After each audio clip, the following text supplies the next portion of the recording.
welcome back. Here I am. We will start back in with cat yoga in a, I'm not using a mat, but if you're using a mat, I might be at the back of my mat, facing forward, dropping down into a hanging forward bend. Relaxing here. Hope you had a good break. I hope it's still Thursday night and not like maybe Friday or Saturday. Uh-oh, she's going over to the bathroom. Can't let her go in the bathroom. Get over it. Get out of here.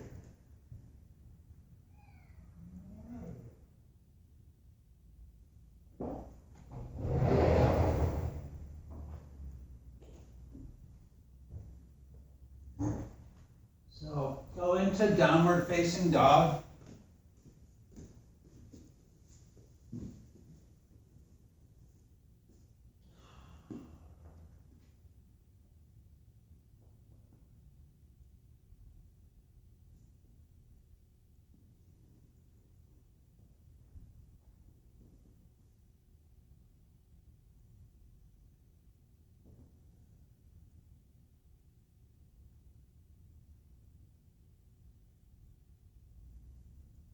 So our next pose, made out of wood, is simply to give yourself one more good stretch here, and then drop down to hands and knees.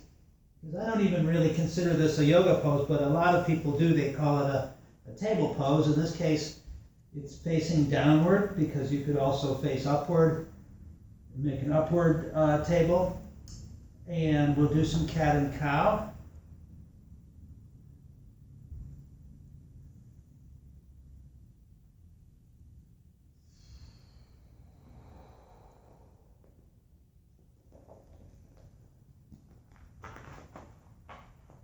Okay.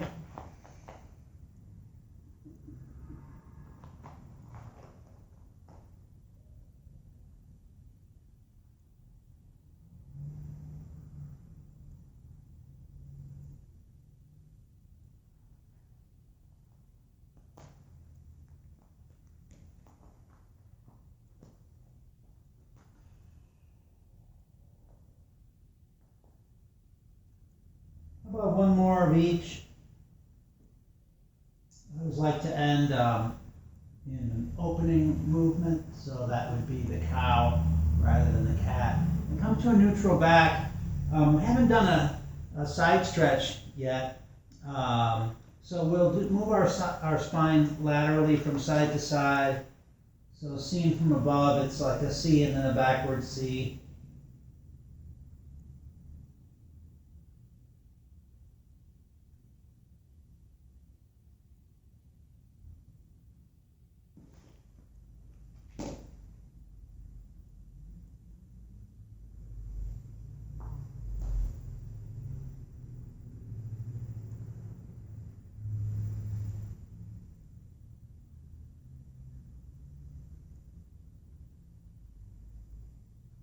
How about one more to each side?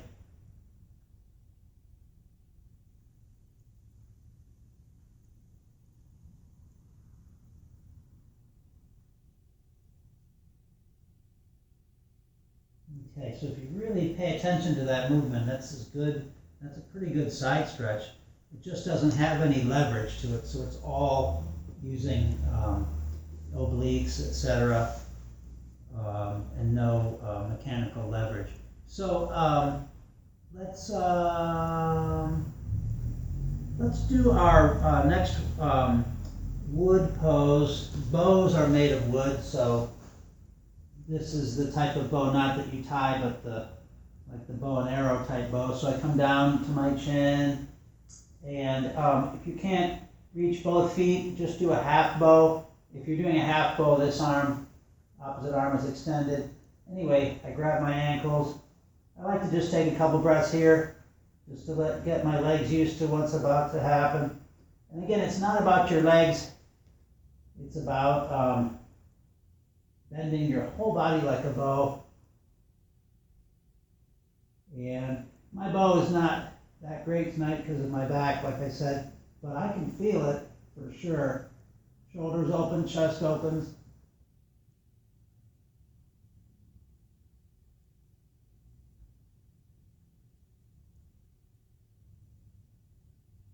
You can't tell, but my knees are up off the ground. So I am doing something here, believe me. How about one more breath? Gently release, don't let your legs go like a slingshot. And then why don't we push back to child pose. We'll do an extended child pose with the arms out in front of me. But you can have your arms swept back if you like.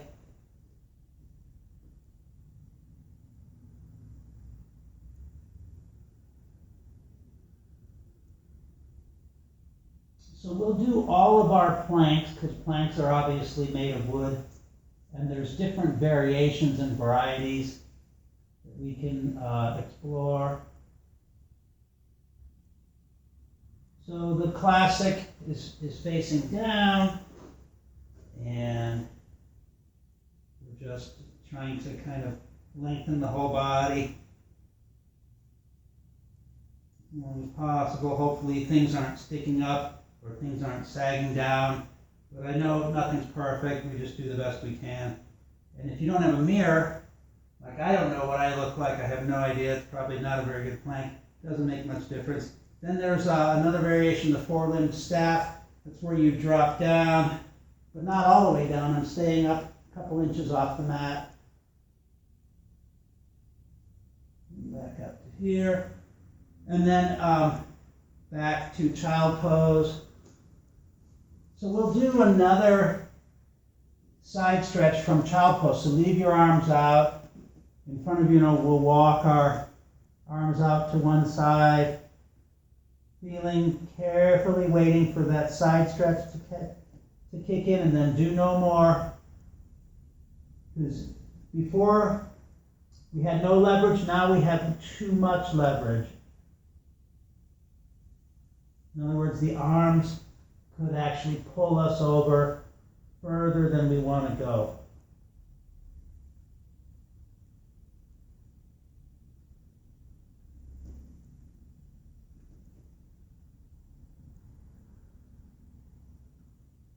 And then walk your hands over to the other side.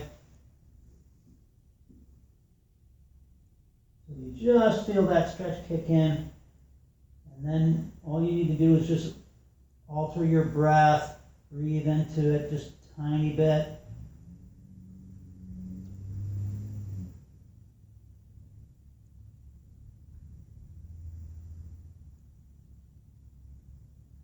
Back to center. Okay, great. And then we'll do our side planks. So remember, there's a bunch of variations of a side plank.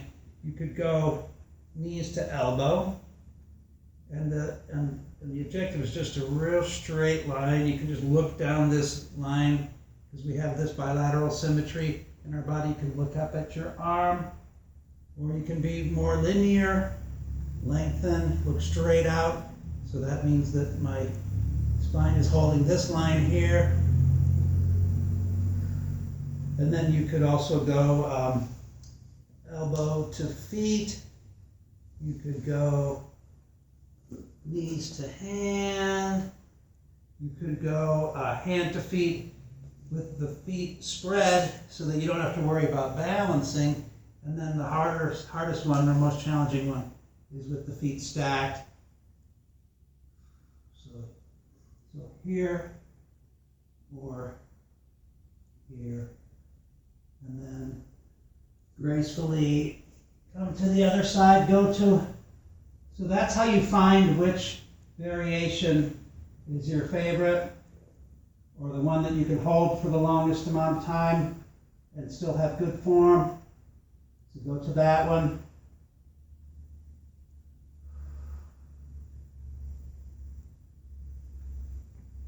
All right, so just to be crystal clear, you would do this one for maybe a couple of months if you were brand new until this is boring, until this is, you could sleep here, and then you would progress to a different one. Don't try to progress too quick. So how about our upward plank?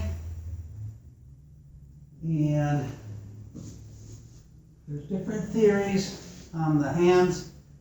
I always used to say that the fingers pointing back at you has the most rotation of the arm, therefore it's the most difficult version. People disagreed with me, and they say that it's easier. So in other words, by that theory, this way would be the easiest because it has the least rotation. This one feels probably the most natural with my fingers out to the sides. But everybody has different, so do what your body says. The legs are pressed together, the feet are pointed, and we're not going to pop up. We're just going to float the hips up. The neck is doing nothing, the head hangs back. Press your toes into the mat. Relax here.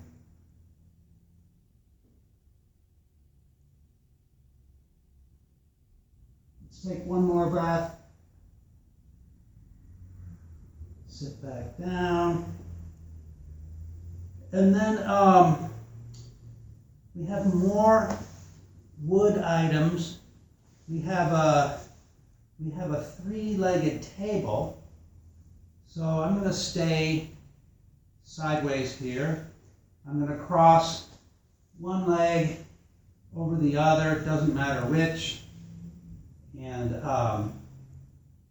we're just going to walk our hands down our leg. As long as we're here, we may as well. We usually do most of our forward folds in the beginning of class, but it's interesting to do one later when we're more warmed up.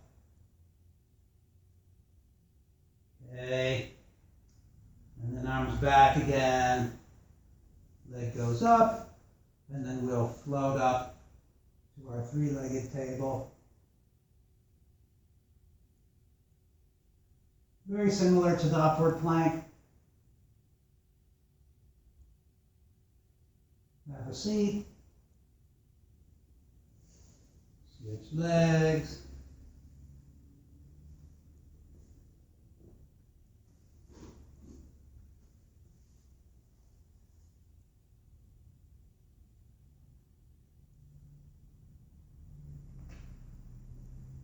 Walk your hands out.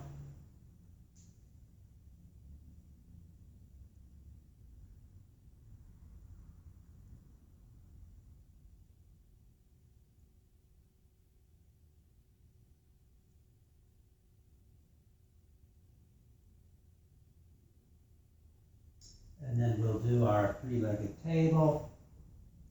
So your hands are in the, and we've already determined, you've determined what your favorite hand position is, so go to that right away.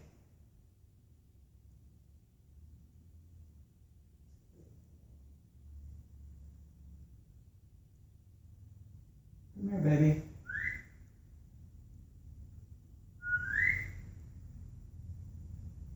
One more breath.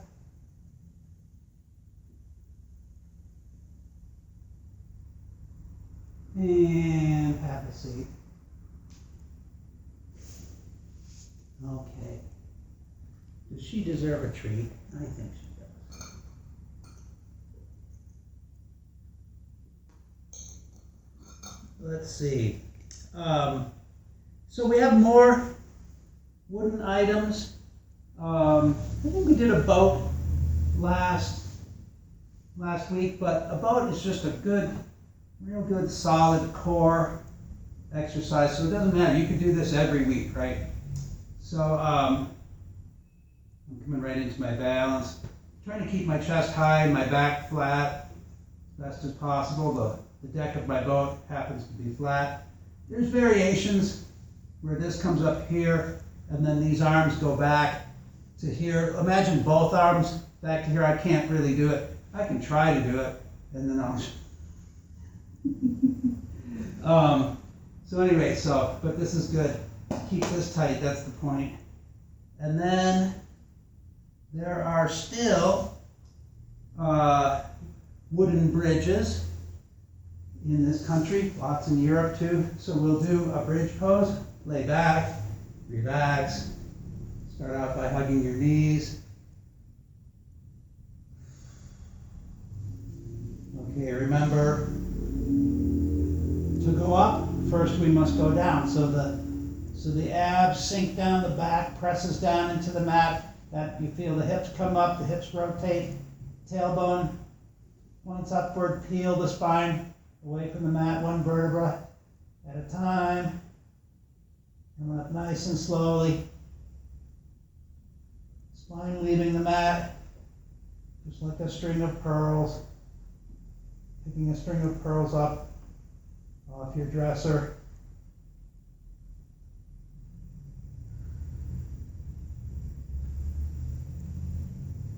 So you get to the top, you can join your hands underneath you or just tuck the shoulders.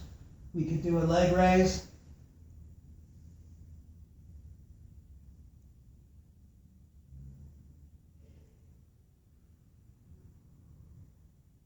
Take one more breath here.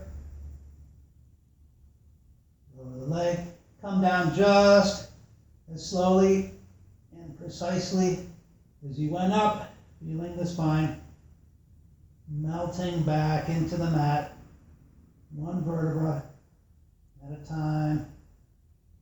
And remember, if they came up or went down in big bunches, you have a second chance to articulate each vertebra. We're going to come back up again, so push down and then lift up.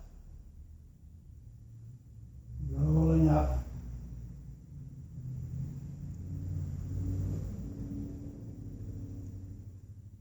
When you get us up as high as you're going to go, join the hands or just roll the shoulders under. Lift the other leg. It's a drawbridge in this case. Keep breathing. One more breath. Come down nice and slow.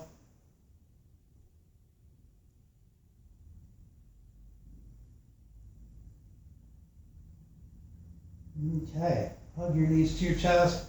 So you remember back in part one, hopefully that was earlier this evening for you, we did our tree poses, and I promised you we could do them down here. And this will create a body memory of these poses with stability, so your body will remember that you're able to take, it can take this shape without falling over because it's done it before. So remember the foot is way up in the inner thigh, and this time you can let gravity draw that knee down.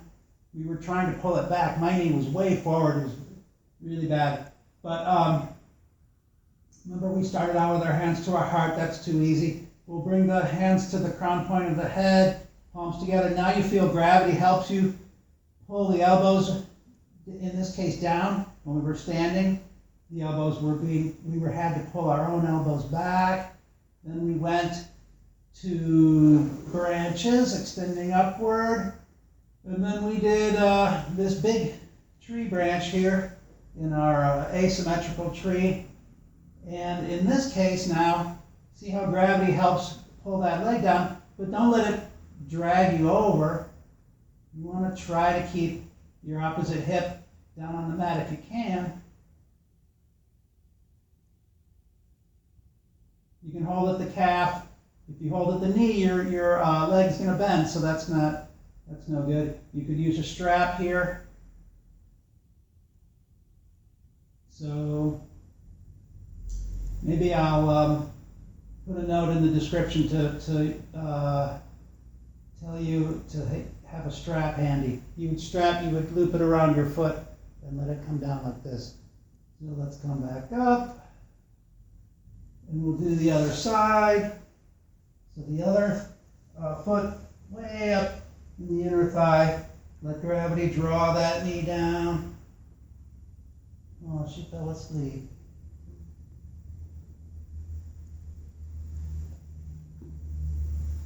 Okay. Here.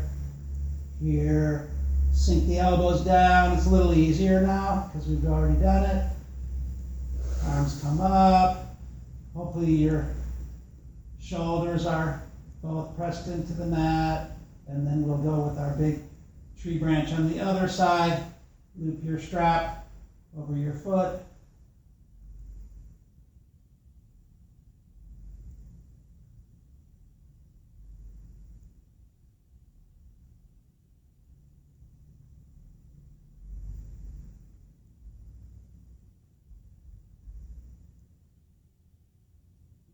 Okay. How about one more breath here?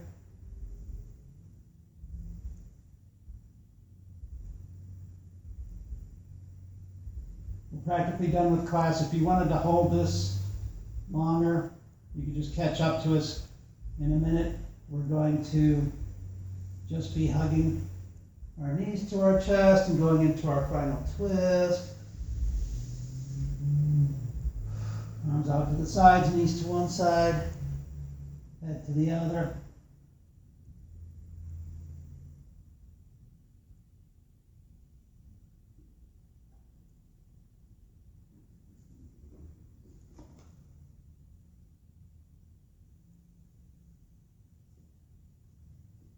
Bring your knees slowly over to the other side.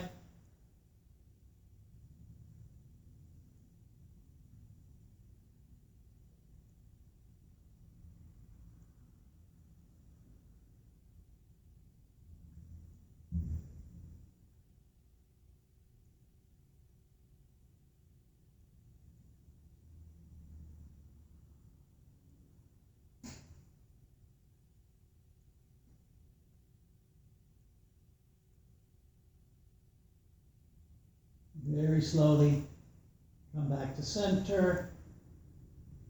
Hug your knees to your chest one final time.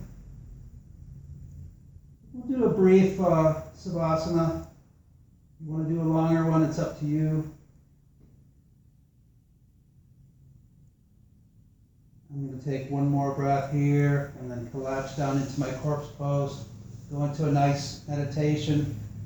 So, for instance, if you were, you could imagine that you were laying on the edge of a riverbank in nice tall grass, and you're watching the river go by, and there's little pieces of driftwood that float by occasionally, and those represent your thoughts.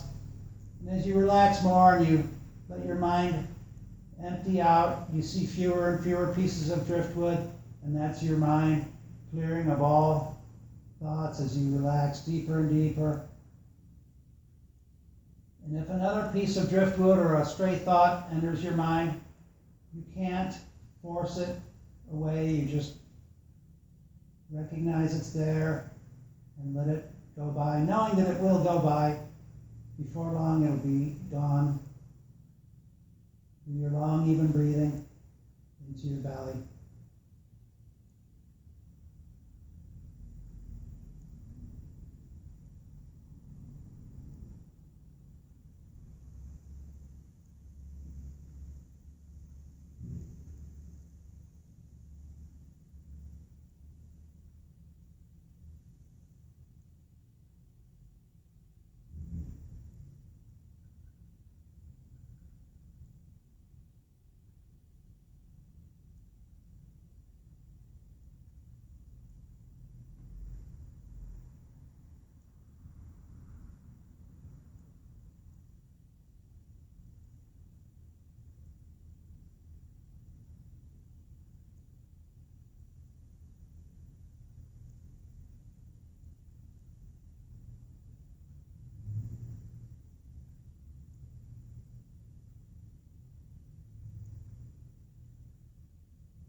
And take a deep, reawakening breath. Roll over onto your side. Support your head. Take a few more breaths here. No hurry to get up.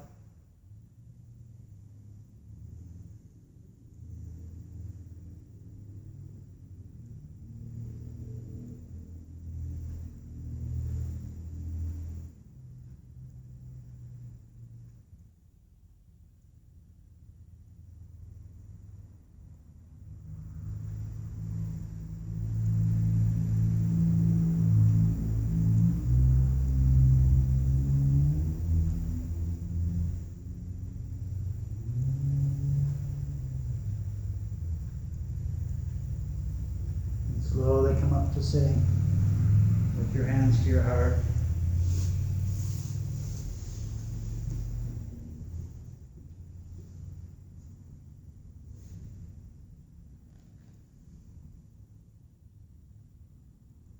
Close with a quote from Geronda.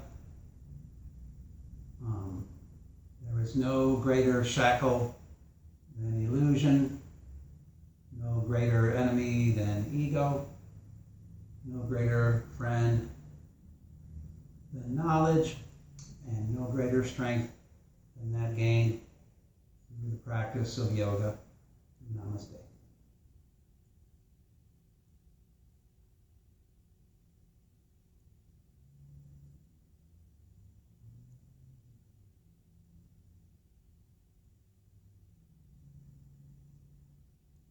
Thank you so much for joining us. It's always a pleasure to practice with you. I know there's a million yoga videos out there, and I'm so glad that you chose ours. And we will see you next time.